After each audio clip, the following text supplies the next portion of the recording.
So I'm probably about to be doing my most controversial video of my channel at this time. Today I'm gonna be reviewing Jeremy Fragrance's fragrance line. It's called fragrance.one. I'm off to a great start right now. So fragrance.one by Jeremy Fragrance. I have both the Date for Men and the Office for Men. So I'm going to be giving a totally unbiased opinion. I met Jeremy actually in New York City for the first time in 2019 for Scent Explore. And he's a really nice guy. Like, I only met him for a very short period of time. Like, we barely had like much conversation. But from what I have met Jeremy, like what I experienced with him, he seems really nice. He's very energetic. He's very much like his videos. So yeah, I have nothing to say about him as a person other than he's really nice. He was very nice to me, and that's all I'm going to say. So I don't want to get into Jeremy Fragrance. I just want to be reviewing his line very subjectively.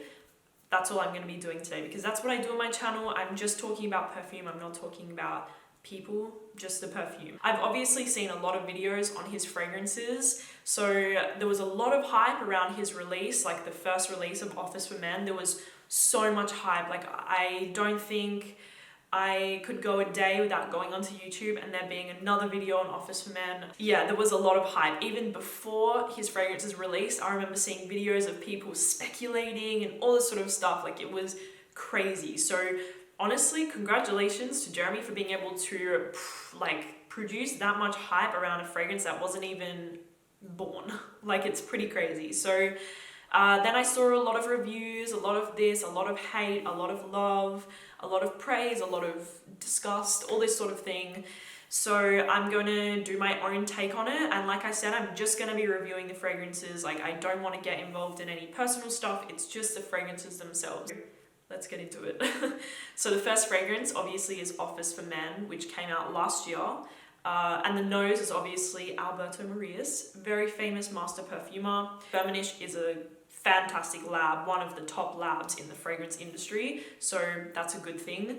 So let's start out with the box. To be honest with you guys, like, I think it's really simple, but I think Jeremy was going for that when he decided to come out with his own line. I think it's supposed to be very marketing friendly, very easy to understand, but I'm not gonna lie, as somebody who loves fragrances and like packaging is also pretty important to me. Even simple packaging, I love it, but to me, I'm not the biggest fan of the box. And then I have already seen the bottle, obviously. The bottle is like this. I will show you guys. Obviously, you've seen this like many times on YouTube. So as I'm gonna say, like, I'm just gonna say whatever I feel. I don't really love the bottle. I don't think it feels very expensive. And obviously the price point is a lot. So the third batch of Office for Men retails at, let me check for you guys. I'm sure you guys already know all of this information, but I'm just giving my 2 cents on it. 159 euros. So that's quite a lot. That's like almost 300 Australian dollars, something like this. And for me personally, with my budget, and if I'm going to spend that much on a fragrance, I would want a little more from the bottle, the packaging, the box, for something like that price. So it's not bad. It's obviously just very, very simple, you know, very simple aluminium cap. So, but what matters is obviously the juice inside. So I have smelled it, of course. I smelled it in New York for the first time. So I'm going to spray it onto my skin now.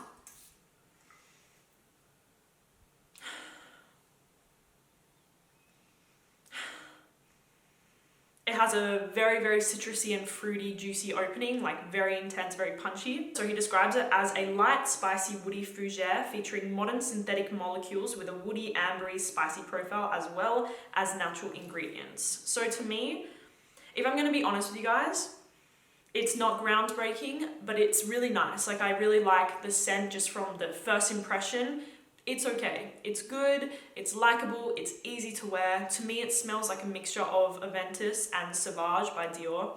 Like, it really does, which doesn't surprise me at all because they are 2 of Jeremy's favorite fragrances ever. Obviously, it's its own creation, but that's just in perfumery, everybody loves to compare and to relate to another fragrance, and that's what it smells like to me. A mixture of Aventus and Sauvage, and then it kind of changes a little more into the dry down to become a little more woody.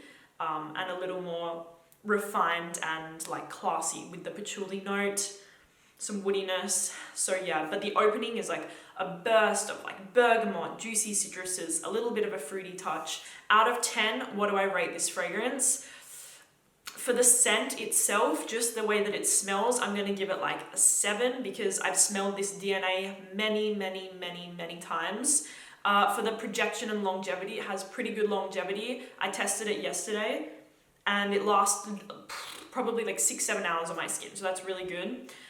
Projection, it's okay as well. Compliments, I think that this is going to be a big compliment getter, to be honest. I think it's very appealing. It just smells fresh, citrusy, very easy, appealing. So I think it's going to be a compliment getter for sure. Uniqueness, I don't think it's unique at all. And personally, like around 300 Australian dollars, somewhere around there, that's a lot for what you're getting. So that is my thoughts on Office for Men. As far as the scent goes, I think it's good.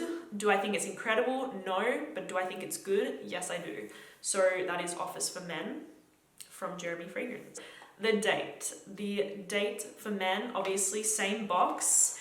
I think what he's doing as well, like with the date for men, clubbing for men, work or office or dinner, whatever, like I think it's pretty good. Like it's a good little marketing theory, strategy sort of thing, because it's kind of making it a lot easier for the consumer, which I think is really quite a smart thing to do. So I do commend Jeremy on this way of marketing, because it's a way to kind of take out the confusion. So kudos.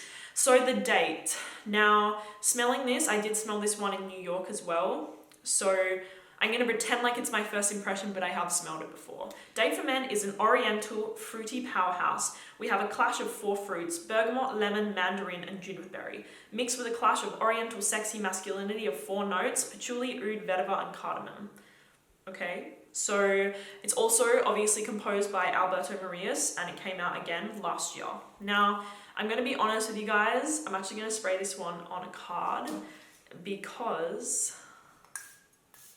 Now, first of all, my first impression, like a lot of fruit in the opening, like a lot of fruit in the opening. Again, a very punchy opening, which I remember Jeremy said that he was really focusing on capturing the attention straight away in both of his fragrances, which I think is going to become a reoccurring thing in his line, that he's going to want the opening notes to really like punch you in the face, like he likes to say, smash your head into the wall. So it's a very fruity opening, but then it starts to dry down. I actually sprayed it on me earlier, so I have it on my arm. And I'm going to be honest with you guys right now. I much prefer The Office, which I really didn't expect, but there is something in the date which reminds me a little bit of, if you know Mikolev, Martin Mikolev, they have a new men's fragrance called Desire Toxic, and I had the same feeling of the dry down in this fragrance. There's like this kind of weird patchouli, oak musky sort of thing in the dry down, which bothers me a lot. So the only thing with the date is the opening is a little too fruity for me, like a little too sweet, a little too fruity, and then the dry down becomes a little bit too much of this weird patchouli oak moss. If you've ever smelled synthetic oak moss, it really reminds me of this actually, and musk, and it kind of does bother me. The middle becomes very sweet and fruity. Like the middle of Date for Men becomes very sweet and bubblegummy. Like, so if you like those sweet bubblegum scents, you probably will like it. But personally, I'm not the biggest fan of when it becomes like this, like a bubblegummy sort of fragrance. I don't love it. And then, like I said, the dry down seems to annoy me quite a lot. So unfortunately, I'm not the biggest fan of the date. Although the opening is quite punchy again, it does kind of like punch you in the face, but it's not my favorite. I do much prefer The Office. So personally, if I had to choose one for you guys to buy, I would definitely go with The Office for Men, not the date. So yes, do I think it smells €219 worth? Personally, no. But that's just my thoughts, and I'm one person. So yes, those are my thoughts on both Office for Men and Date for Men.